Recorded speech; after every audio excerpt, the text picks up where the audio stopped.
A very good morning to all of you. I am Dr. Uttam Dave. I am a life coach and an executive education coach, and I welcome you to the video of today, which is called How to Achieve Success. There are 8 steps to achieving success, so without delaying much time, let us begin with the first point. The first step towards success is to become totally fed up at not having achieved it yet. So you have to have that frustration that till this point of time you have not achieved what you wanted to achieve. Get impatient that you haven't reached your life goals. If you're somebody who's very patient, very calm and quiet kind of person, then you will not reach your goals. You have to be impatient, and you have to uh, be impatient till you actually reach your goals.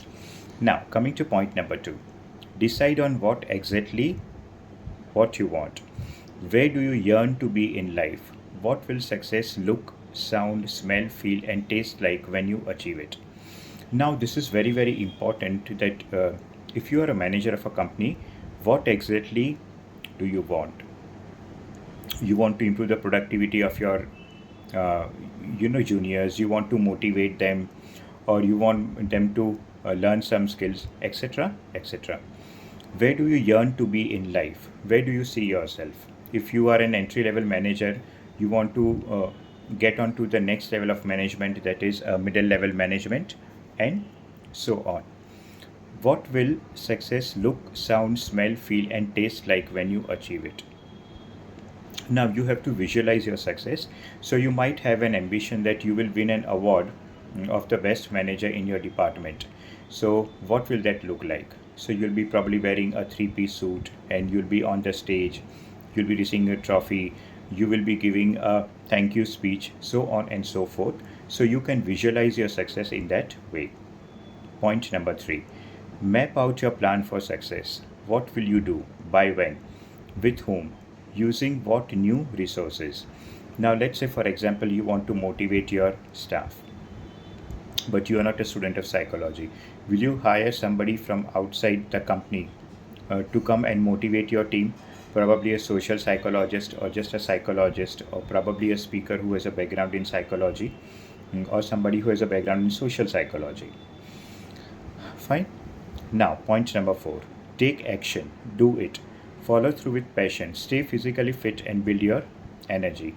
Of course, if you want your team to be motivated, you have to give them some training of motivation so that they know how to put it into practice. But at the same time, you have to be physically fit, and you have to be very energetic, in fact, more energetic than your employees or your juniors.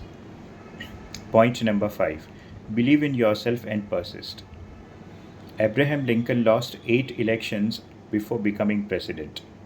Now, this is something which is very important, that you have to have self confidence that whatever you're out to achieve, you can achieve just like anyone else. Point number 6, respond to the feedback you get as you implement your plan. Learn from what happens at each stage, adjust, and succeed. So now, let's say you have taken a base level of their motivation levels. In fact, the one whom you have called to motivate them has taken a base level of their motivation level, and maybe after a week, or maybe after 15 days, or maybe after a month, you call the motivation trainer again, and he takes another test to find out what is their motivation level, which should not just be in words but also in action. So if there is a certain degree of change in their motivation level, you can know that the motivation training has worked, and your employees are moving towards higher and higher levels of motivation for themselves as well as for the company. Point number 7, imitate people who have accomplished goal like yours. Do what they do, say what they say, think what they think. Now, here is the time when you will need to uh, pick up some books on, let's say, motivation. Fine. So you might want to read some books on motivation yourself. Then probably in the future you can motivate your employees in the way you want, or you can attend some seminar, or probably you can listen to some speech and imitate the words and actions of people who are great motivators, or who are out to do something which you want to do. And finally, point number 8, don't be afraid to fail. Now, this is something so important that many a times we don't even want to start something because we think we will fail.